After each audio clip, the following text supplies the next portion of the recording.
A short while ago, I took a quick visit to the thrift store to pick up some items for a future upcycle video, and while I was there, I came across this glass vase full of seashells. And since I also loved the shape of the vase, I bought it and brought it home. There was a ton of seashells in this thing. There were big seashells, there were little seashells, there were seashells with holes in them, there were seashells with shapes I ain't never seen before. I was stoked until I remembered it's hard to make DIYs with seashells that don't look cheap, but I think I did it.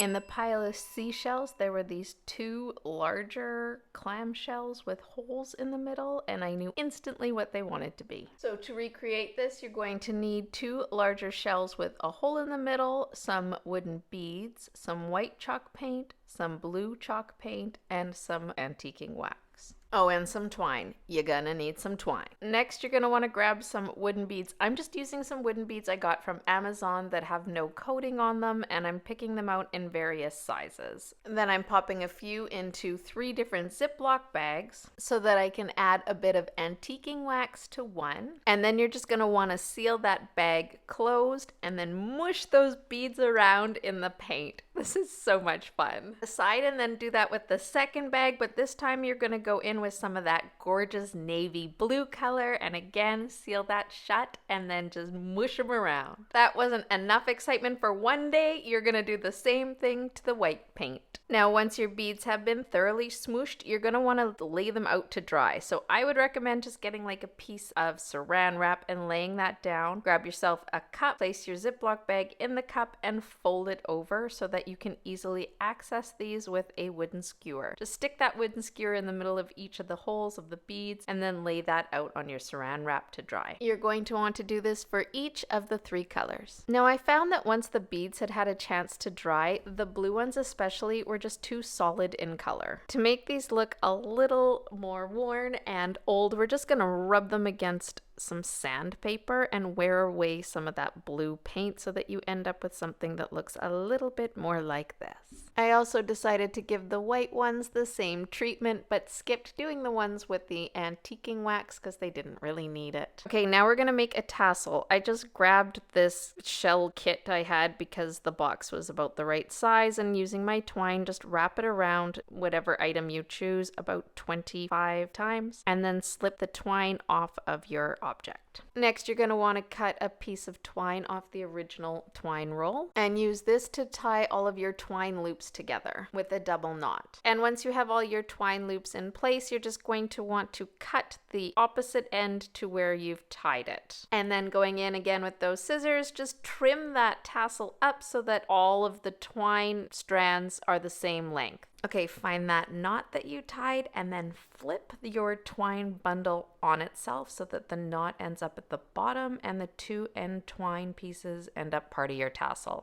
Grab your pair of scissors and just stick it through the top part of your bundle just to make sure there's a little hole there.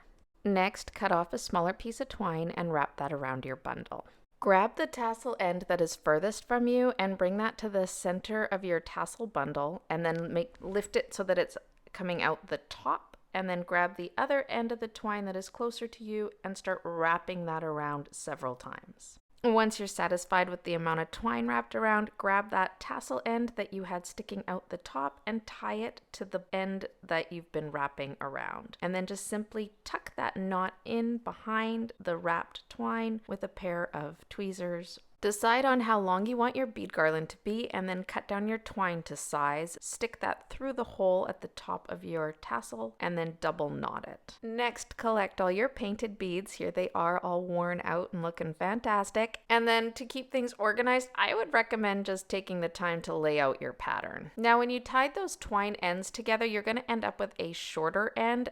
Don't trim that off. Right here, you're just going to stick it in the middle of the bead so that it just sort of becomes part of your bead garland. And then I just started to string those beads on one at a time in the pattern that I decided I liked the best. And here's a little tip. If you find that your ends of your twine start to fray and it's too hard to get it through your bead ends, just do what you used to do when you were a little kid and your shoelace would do that. Grab a piece of tape, wrap it around the end, trim it down with a pair of scissors so that you get a pointy tip, and then this will make it so much easier to stick that through the bead hole and make your threading a lot quicker and easier.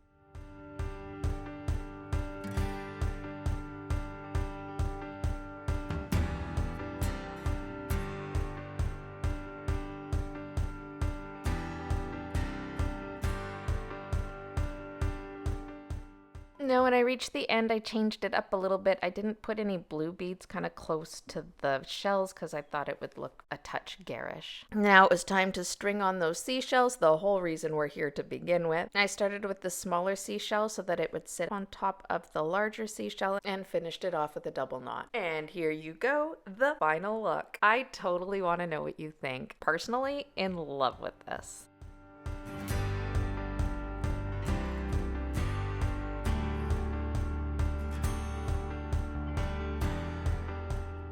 For this next DIY, we're going to be using all of those medium to larger sized seashells that didn't come with any holes in them. You're also going to need a wire wreath form, circular, it doesn't really matter which size. I'm kind of going for medium size here because, well, I didn't have enough seashells to do a large one. You're also going to need a roll of burlap and a hot glue gun. Next, just adhere that burlap roll to your wreath form using hot glue and the ribs of the wreath form. And then once it's adhered, just start wrapping that burlap roll around and around your wreath form. I like to sort of overlap it a bit so that you can't see any of the wire frame, and it also just looks nicer, I think. You're not going to be able to overlap the end piece. That's okay, just cut it off and glue it to the back of your wreath form because we're going to be covering that up anyways with our seashells. Okay, full disclosure, this was very much not like me, but I didn't have a plan for this DIY. I was just kind of going in willy-nilly, adding things and seeing what I came up with. So I started with the seashell and just hot glued those onto the bottom left side of the wreath form. And that looked kind of plain and boring, so I decided to add a little bit of beach glass with a bit of hot glue. Unfortunately, this still looked really boring, so I grabbed a bushel of faux lavender leaves and decided to clip those down. And using a bit of hot glue, just attached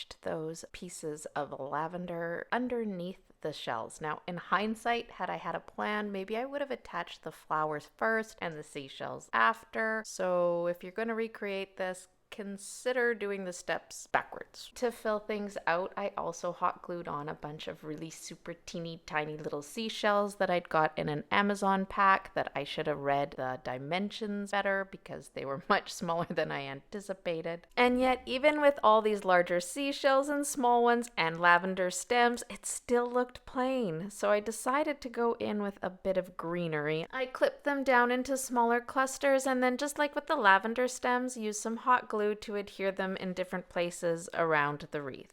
I also had a few stems of these faux little light green berries, and they were the right color, so I just decided to add those as well. And then my pathetic seashell pack came with these really small starfish that in the images looked decently sized, but in reality were incredibly small, so I just hot glued them to different sea glass pieces around the wreath. Now, it was still looking plain, so I had these fern-like faux plants that I've used in a lot of nautical DIYs, and I just added those as well. Just a few of them here and there. Their bright green color really worked, and in the end, this is what I came up with. I actually really like this. It turned out way better than I expected, but I'd love to know what you think.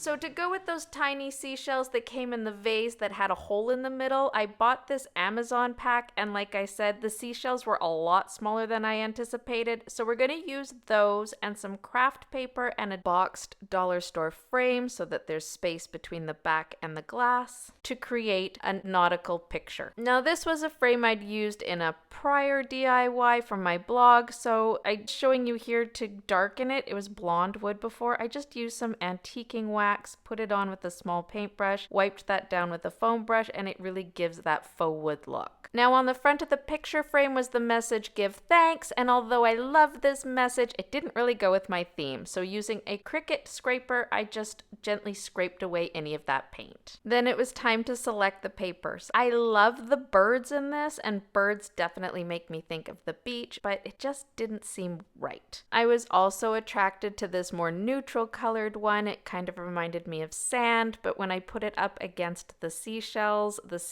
just really blended in, and I thought, no, this is not gonna work. And then there was the winner. I love this color. I love these stripes. Stripes to me totally speak nautical, and the simplicity with that pop of blue against those seashells that are just really neutral in that wooden frame, I think is going to work the best. Which paper would you pick? In the end, I decided to stick with just the nautical stripes and not use the curly cues, although those do look like waves, and then just trace that out with the back of your picture frame, cut it out, and then tape it on with some double-sided roll-on tape. Gently smooth the paper down so that it adheres on all the edges. You could add Mod Podge here if you wanted to. I chose not to. Now you are going to want super teeny tiny little shells for this DIY, so I selected out all the ones that were basically unusable for anything else but this. Just sprinkle them onto the picture frame, as many as you like. Replace the backing with the paper now adhered to the front. Now this step is totally optional, but I decided I wanted my cake and eat it too, so I had these bird stencils I got from Dollar Tree, and I just chose one of the little ones that looked like it was in flight, used a bit of white chalk paint and a stenciling brush, and just stenciled that on. And here's the finished look.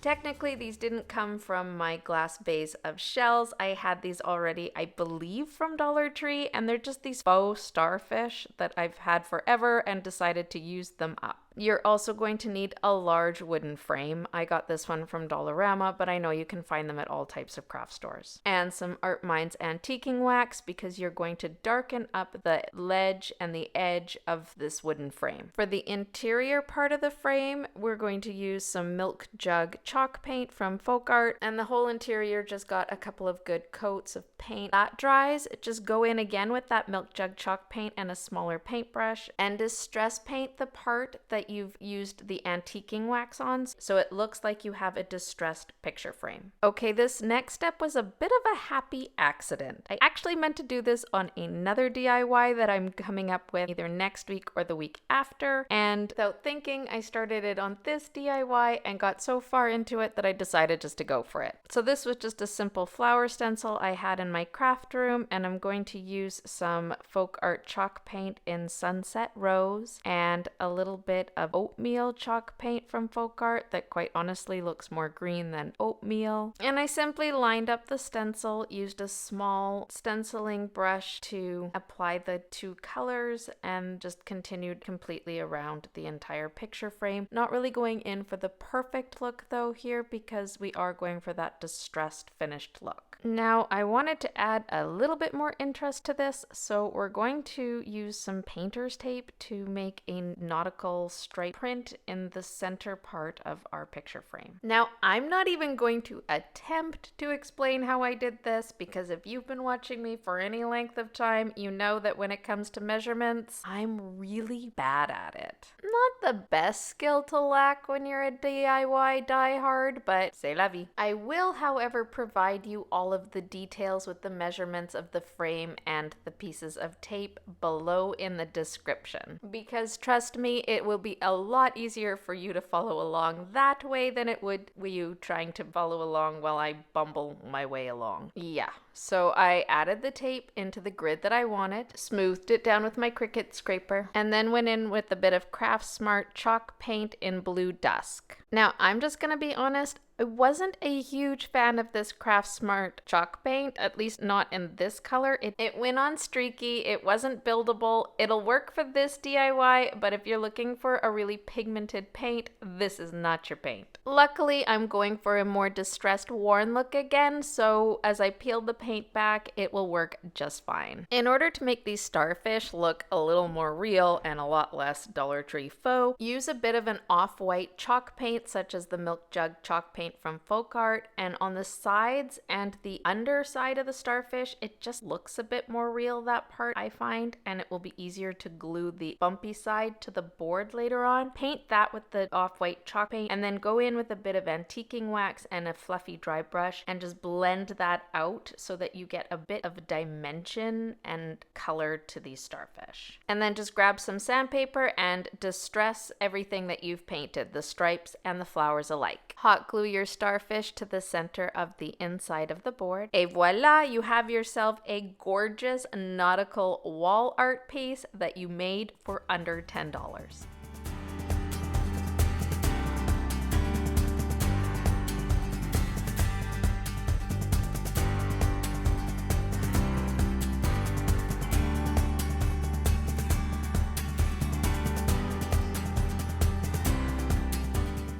Now here are the small shells that I found in the vase that had holes in them, and they're the whole reason why I bought that Amazon pack that didn't work out. Yeah, we're gonna use the ones that I got in the vase to create something kind of funky and fun. To make this, you're going to need some thick jute cord, and you're going to want to cut 3 long strips, not the 3 strands of cord together. And then just like you used to do when you were little and you would make friendship bracelets, you're just gonna tape that to a flat surface and then just simply braid those 3 pieces of jute cord together. When you get braided about 3/4 of the way down, stop and knot that, and then start to fray the ends of the twine. The frayed jute twine ends were still a bit too thick to slip through the tiny holes in the seashell, so using a pair of scissors, cut away half of each of the frayed twine bits so that you end up with a smaller piece of twine to work with, and then twist those ends until they're really small and pointy. You might even have to wet it a bit until you can stick that twine piece through the shell really carefully and gently tug it through, and you want to attach about 2, maybe 3 shells to each of the strands and then just knot it in place. And now you have yourself a fun decorative piece for a tray or on the buffet, or you could use it as a bookmark.